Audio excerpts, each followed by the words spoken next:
everybody, I'm Haley and I've got something to show you. It's called a ripple tank and it will help us see waves in motion and it will help us learn how we can make waves because what you do today can change the world around you. I always thought you needed something like an ocean to make a wave, but that's not the case. A wave can start with something small like love. When you show love to someone, it starts a wave of love that spreads out to more and more people. It's what you might call the ripple effect. You might not have seen the ripples in that shot, so let's see it again in slow motion. See how the ripples got bigger and bigger? That's what happens when you show love. And that's not the only wave you can make in the world.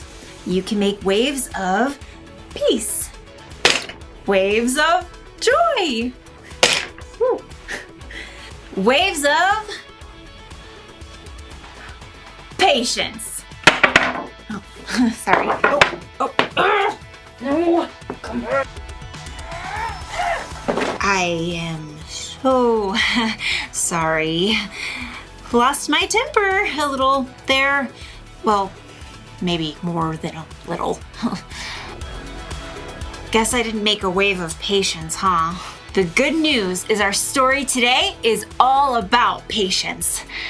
It looks like I need some patience today. And I'm gonna need a mop, too.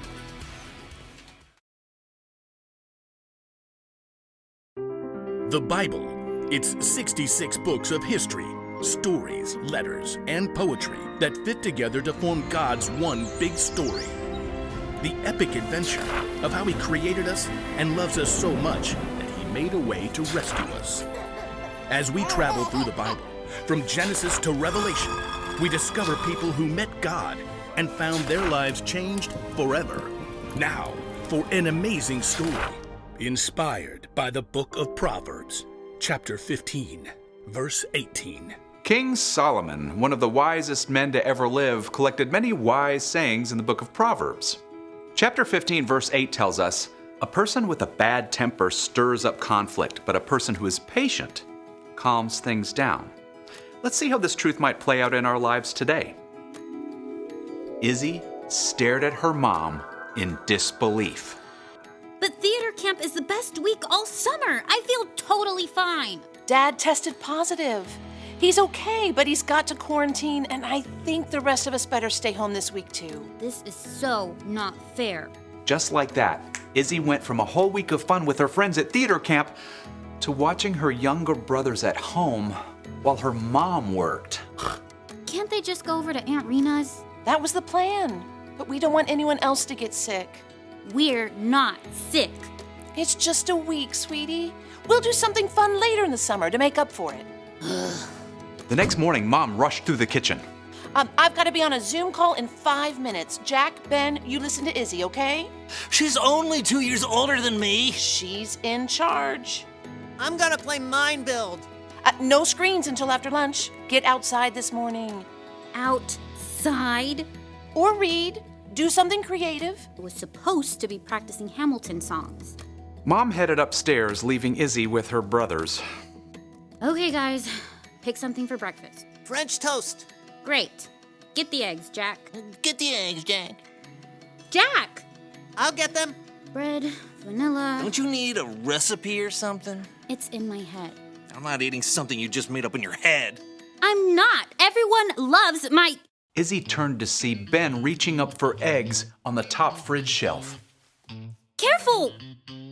Izzy stared in horror.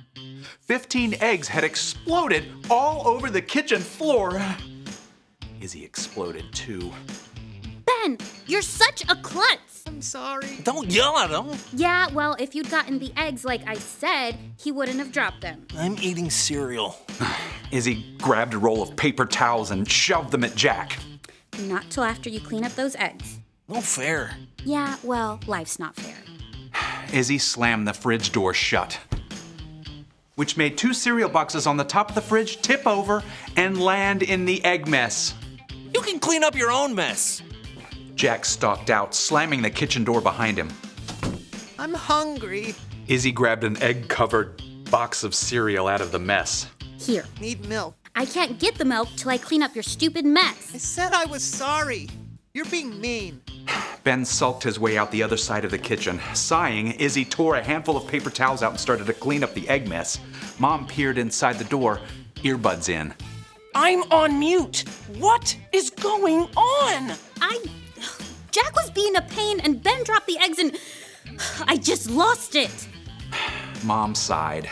She typed a quick message on her screen, took out her earbuds, and set down her computer. Then she grabbed some wet wipes and started to clean alongside Izzy. I know this whole week isn't fair. I know your brothers can be annoying, but I really need you to take a deep breath when you want to snap. Why does everybody think deep breathing will fix the world? It doesn't, but it does give you a chance to think, to ask God for help and remember what's true. Mom gingerly tapped on her screen with an uneggy finger. Read this for me, okay? Izzy bent over the screen, trying not to drip egg. A person with bad temper stirs up conflict, but a person who is patient calms things down. Proverbs 15:18. I bet King Solomon or whoever wrote that down didn't have younger brothers. Trust me, Solomon's family was not perfect either. I'm sorry, Mom. Hey, I feel like snapping too. But right now, I have to jump back on this call. Think you can calm things down with your brothers? Yeah, I guess. Izzy finished mopping up the egg mess. Then she checked the pantry and then went upstairs to the boys' room where Jack was sketching furiously and Ben glowered from his bunk, clutching his stuffed lion. Guys, I shouldn't have yelled.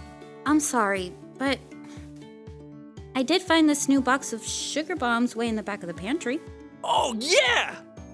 Mom only lets us have those for snack. It's a special week, and I'll make sure we have eggs to do French toast tomorrow. So the three siblings marched back down to the kitchen for giant bowls of sugar bombs. Yay! Ben managed to splash his milk all over the table. Oops. Ben! Izzy could see both Ben and Jack brace themselves.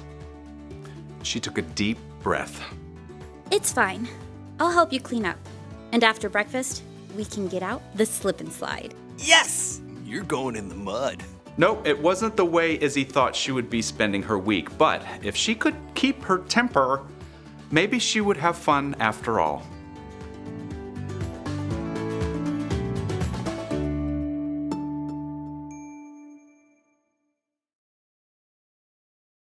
One of the Proverbs of Solomon is this: a person with a bad temper stirs up conflict, but a person who is patient calms things down.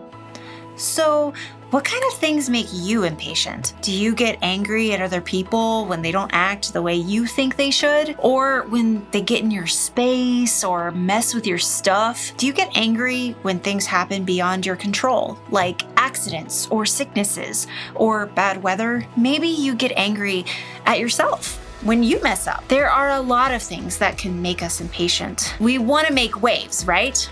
Start a ripple effect. But when you're not patient, you can make a wave too. More like a tsunami. Yeah. Patience is one of the hardest virtues to get good at. It takes a lot of time and a lot of practice. So, when you feel like you're about to lose it, you can try taking deep breaths.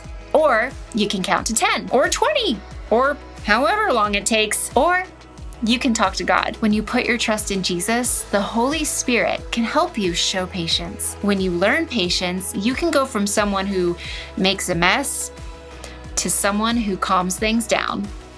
The one thing to remember today is this: be patient with each other. Everyone you see has their own struggles with impatience, so help each other out. And when you do mess up and lose your patience, take the time to make things right.